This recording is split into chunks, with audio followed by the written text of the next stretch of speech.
Вітаю сябры, у гэтым відэа будзе пераказ п'есы Янкі Купалы «Раскіданае гняздо». Гэта сацыяльна-філасофская драма, у якой, на прыкладзе трагедыі адной сям'і, фактычна паказана трагедыя ўсяго беларускага народа. Падзеі ў творы пачынаюцца ўлетку і завяршаюцца восенню 1905 года. У п'есе 5 актаў, і амаль усе дзеючыя асобы гэта члены сям'і зяблікаў. Бацькі Лявон і Марыля, іх старэйшыя дзеці Сымон, Зоська, Данілка і малодшыя Аленка і Юрка. П'еса пачынаецца з таго, што ў хаце зяблікаў на ложку ляжыць хворая Марыля. Яе 14-гадовы сын Данілка майструе скрыпку. На лаве сядзіць абчэплены торбамі сівы старец. Марыля жаліцца старцу, што апошнім часам у іх сям'і няшчасце за няшчасцем. А ў дадатак да ўсяго яна яшчэ і сама нядаўна захварэла. З ложку ўстаць не можа, а летам так шмат працы. Старец заўважае, што ў жыцці звычайна так і бывае. Адно да аднаго, але здавацца ніколі не трэба. У Данілкі свая бяда. Бацька са злосці яго скрыпку паламаў. Вось і даводзіцца яму цяпер новую майстраваць. Пры гэтым хлопчык марыць зрабіць такую скрыпку, што як толькі ён зайграе, то цэлы свет дзіву дасца. Гаспадара Лявона зябліка ў хаце няма. Ён пайшоў да пана з надзеяй дамовіцца, каб іх сям'ю не высялялі пакуль. А паводле рашэння суда менавіта сёння апошні дзень, калі зяблікі павінны былі выехаць з дому. Яны тут больш не гаспадары, хоць і жылі і працавалі продкі Лявона на гэтай зямлі здаўна. Плацілі аброк пану і таму мелі права карыстацца зямлёй. Але ўсё змянілася, калі аднекуль з-за мяжы вярнуўся малады паніч. Тады ён узяў ды многіх сялян пазганяў са сваіх земляў. Лявон захацеў судзіцца. Мінула 5 гадоў у судовых спрэчках, але ў выніку Лявон зяблік так і не дабіўся справядлівасці. Каб пакрыць судовыя выдаткі, давялося прадаць усю гаспадарку, і апошнюю кароўку, і каня, і нават цялушку, якую гадавалі зосцы на пасах. Лявон да апошняга спадзяваўся адваяваць сваю зямлю, а цяпер, як часам здавалася Марылі, ён быццам бы з гора розум страціў. Яна падзялілася са старцам сваімі перажываннямі. Марыля баялася, каб з яе мужам чагосьці дрэннага не здарылася. Перажывала яна таксама і за свайго старэйшага сына Сымона. Надта непадатліва ён удаўся, упёрты, намераны і далей змагацца за сваю зямлю, нават сякеры ў руках. Сымон гаворыць старцу: «Не дадзімся жыўцом ваўку ў зубы». На што старец філасофскі заўважае: адвага – гэта адно, а жыццё яно ўсё ж такі іншае. Калі ў хату ўваходзіць 18-гадовая дачка Марылі, Зоська, дзяўчына просіць у старца, каб ён памаліўся за здароўе маладога паніча. У знак падзякі з малітву Зоська дорыць старцу кветкі, якія яна толькі што нарвала, гуляючы ля ракі. Калі госць выходзіць з хаты, Зоська расказвае маці, што пакуль яна гуляла, да яе непрыкметна падышоў паніч, пачаў абдымаць яе, цалаваць, але Зоська вырвалася з яго абдымкаў. І ўсё ж такі ён прыгожы, заўважае Зоська, а маці раіць дачцэ асабліва не займацца з панічам. А потым Зоська расказвае маці, Данілку, Аленцы і Юрку пра свой сон. А прыснілася ёй, быццам бы хтосьці незвычайны прыйшоў да іх у хату. На галаве ў яго быў месяц, у руцэ сонца. І гэты чалавек паклікаў іх ісці за сабой. Яны спачатку спужаліся, але потым усё ж такі пайшлі. Раптам наперадзе перад сабой яны ўбачылі балота, поўнае вужакаў. Чалавек, які іх вёў, напужаў гэтых вужакаў сонцам, і гадзіны зніклі. Затым яны ўбачылі лес, і гэты лес быў поўны звяроў. Яны ляскаталі зубамі, гатовыя напасці на сваю здабычу. Але гэтыя звяры былі адагнаныя сонцам. Потым яны выйшлі на вялікае пясчанае поле, а ў небе над гэтым полем лёталі чорныя птушкі. У выніку павадыр дапамог ім пераадолець гэтае поле без асаблівых цяжкасцей. Урэшце Зоська, браты, сястра і Матоля пачалі збірацца па вясёлцы. Падымаліся ўсё вышэй і вышэй, аж да самых зор дабраліся. А потым яны апынуліся ў нейкай цудоўнай краіне. А там кветкі, сады, птушкі райскія. Адразу ж ім у вушы кінуўся палац з залатымі сценамі, бліскучай страхой. У гэтым палацы сядзеў Спас. Побач з ім Матка Боская, святыя Юрый, Мікола, Ілья і яшчэ шмат іншых святых. Тады Спас сказаў, звяртаючыся да сям'і зяблікаў: «Годзе вам на зямлі пакутаваць. Прыйшла пара ўжо вам са мной панаваць». І аказалася, што іх павадыром быў ніхто іншы, як святы Пётр. Менавіта яго Спас прызначыў быць апекуном сям'і зяблікаў навечна. А далей Зоська прачнулася. Маці сказала, што гэта добры сон. Відаць, Бог пра іх яшчэ не забыўся. Неўзабаве вярнуўся Лявон, і навіны ў яго былі дрэнныя. Ён не здолеў дамовіцца з панамі, сёння іх будуць высяляць. Суседзі не пагадзіліся даць ім прытулак. Адны сказалі, што месца няма, іншыя баяцца. Значыць, давядзецца ісці жабраваць. Зрэшты, Сымон, Данілка, Зоська могуць наняцца на службу да пана, іх прымуць. Тады Марыля папракнула Лявона ў тым, што ён увогуле ўзяўся судзіцца з панамі. Адразу ж было зразумела, што нічога ў іх не атрымаецца. Лявон адказаў: «Дык я ж толькі праўду хацеў шукаць». Ён не разумеў, чаму ўсё так атрымліваецца, чаму ўсё так няправільна, несправядліва. Ён жа проста шчыра працаваў усё жыццё на сваёй зямлі, любіў яе. А цяпер быццам бы сама зямля яму здрадзіла, гоніць яго ад сябе. А ён жа яе сваім потам, крывёй паліваў. Дык у чым жа ён вінаваты? Зоська спрабуе суцешыць бацьку, і ў гэты момант у хату убягае Сымон. Ён расказвае, што зараз людзі пана жнуць тое, што яны зяблікі сеялі. Няўжо апошняе на здзек аддадзём? Пытаецца ён у бацькі, ўражаны тым, што той ніяк не рэагуе. А Лявон гаворыць: «І што ты прапануеш? Сілай бараніць?» Дык няма ў нас сілы. Гэтыя людзі і гэтая зямля ўжо даўно ўсю сілу забралі. Сымон не пагаджаецца з бацькам. Гэта ў цябе забралі, а ў мяне яшчэ хопіць моцы не даць сябе ў крыўду. І Сымон хапаецца за сякеру. Але Лявон прыпыняе яго. Ён гаворыць сыну, што праўды трэба шукаць не тапаром, а розумам.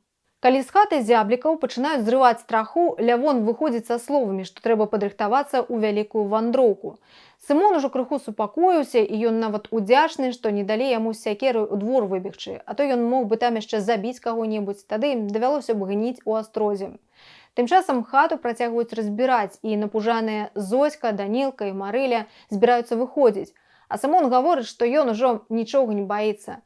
А мо нават і лепш будзе загінуць пад заваламі ўласнай хаты, бо што іх чакае наперадзе? Сабачае жыццё?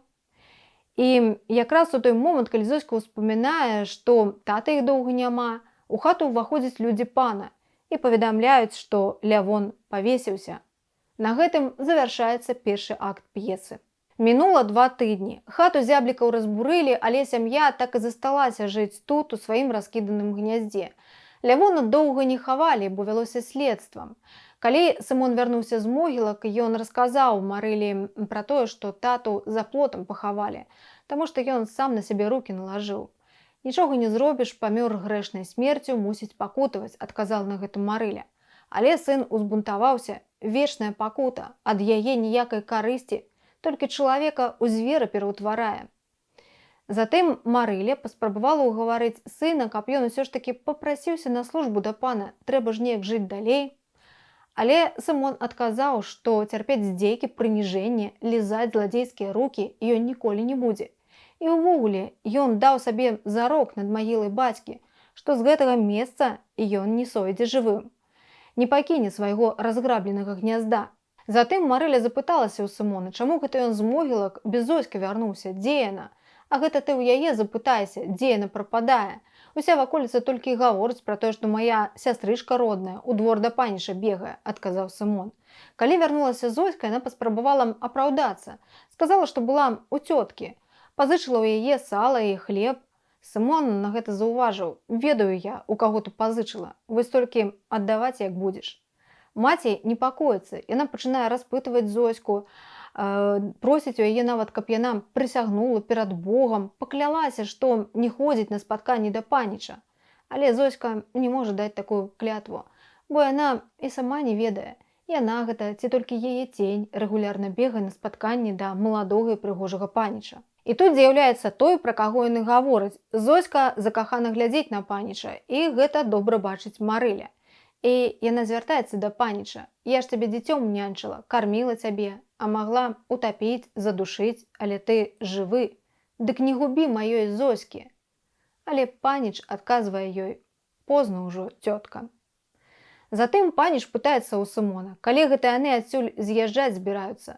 Сымон адказвае, што ніхто яго не зварухне з гэтага месца, і ён збіраецца судзіцца і абавязкова даб'ецца праўды. Затым яны спрачаюцца наконт хаты.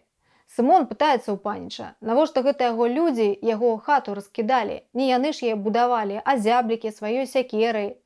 Але паніч адзначае, што ўсё ж такі хата была збудаваная з яго панскага дрэва. Зоська нібы намагаецца прымірыць іх, гаворыць: ну так, адна сякера збудавала, другая раскідала.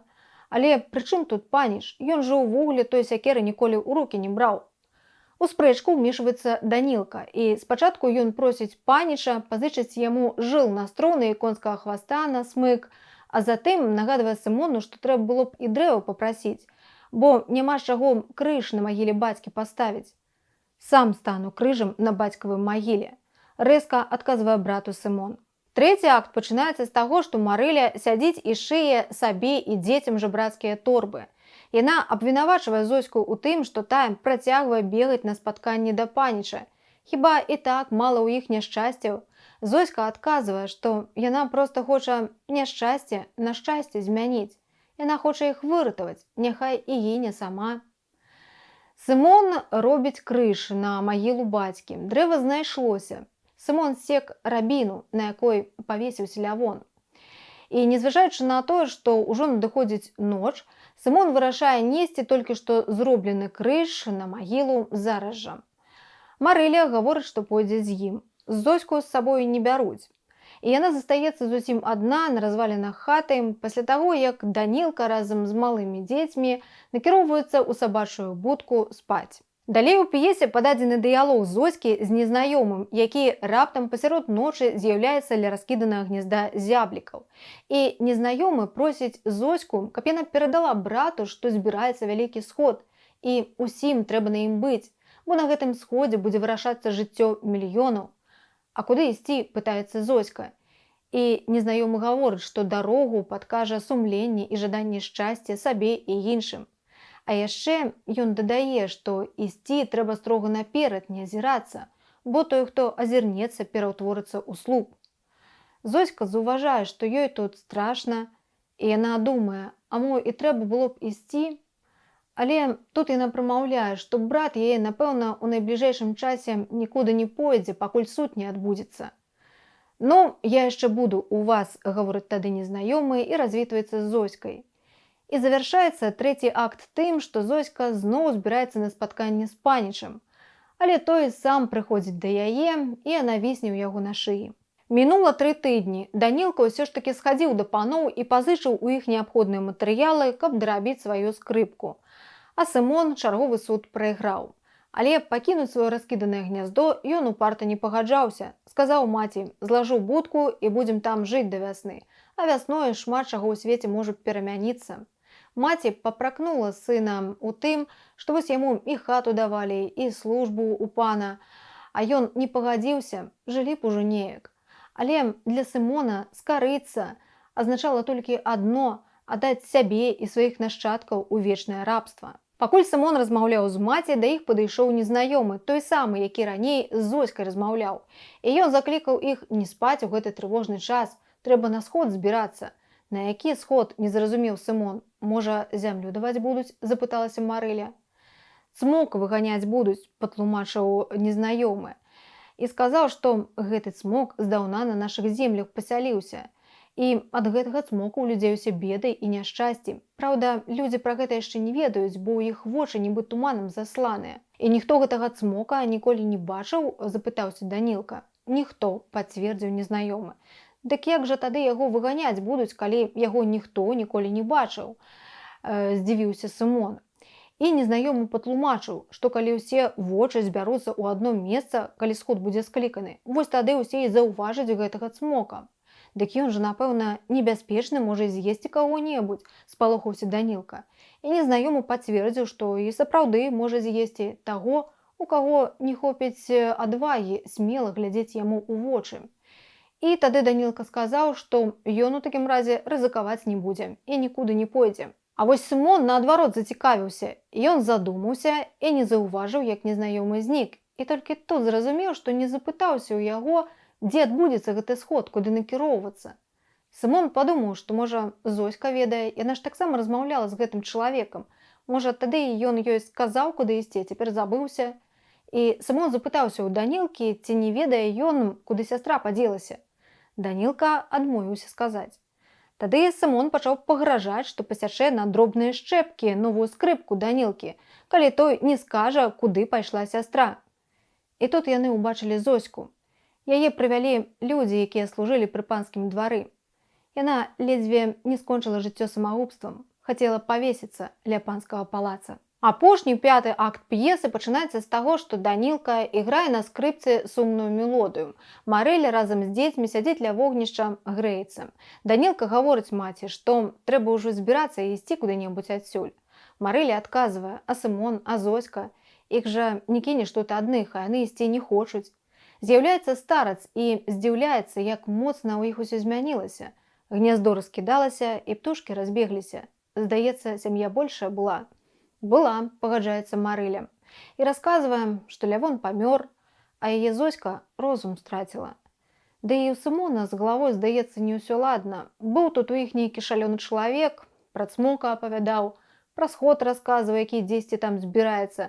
І з таго часу Сымон намагаецца даведацца, дзе гэты сход мае адбыцца. Старац сказаў Марэлі, што ўсё ж, напэўна, ім трэба ісці адсюль, пакінуць ужо сваё раскіданае гняздо. А Марэля ўсё не магла зразумець, як яна пакіне тут адных Сымона і Зоську, а старац заўважыў, што Сымон ад іх ужо далёка ў сваіх думках. Да таго ж маладым трэба нечага дабівацца, шукаць, рана ім яшчэ апускаць рукі. Зусім іншыя яны, прадстаўнікі старэйшага пакалення, а Марэля яшчэ ў адказе за лёс сваіх малодшых дзяцей. Трэба даць волю Сымону ісці тым шляхам, які ён для сябе абраў, бо ў яго, відаць, абудзілася вялікая думка і пацягнула яго да нечага невядомага і светлага. Калі старац убачыў Зоську, ён яе не пазнаў, так моцна змянілася дзяўчына. А потым Зоська пачала гаварыць пра тое, што яе каханага прагналі ажно за мора. І зрабіў гэта яе тата, які зараз пасяліўся ў панскім палацы.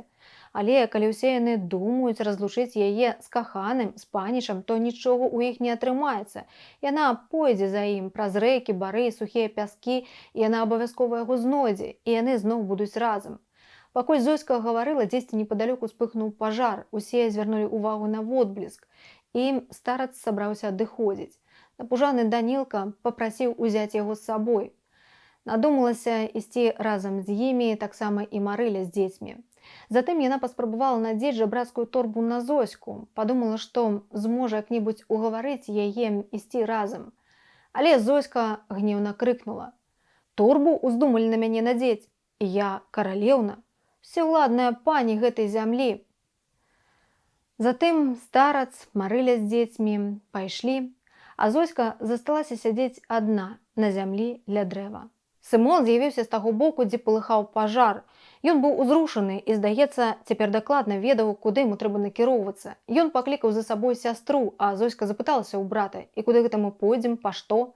Сымон адказаў так, на вялікі сход, па бацькаўшчыну. І завяршаецца п'еса тым, што Сымон і Зоська знікаюць разам у цемнаце. На гэтым усё. Глядзіце іншыя пераказы на маім YouTube-канале і падпісвайцеся на Telegram-канал. Там вы знойдзеце кароткія зместы апавяданняў, характарыстыкі герояў і аналіз мастацкіх асаблівасцей твораў.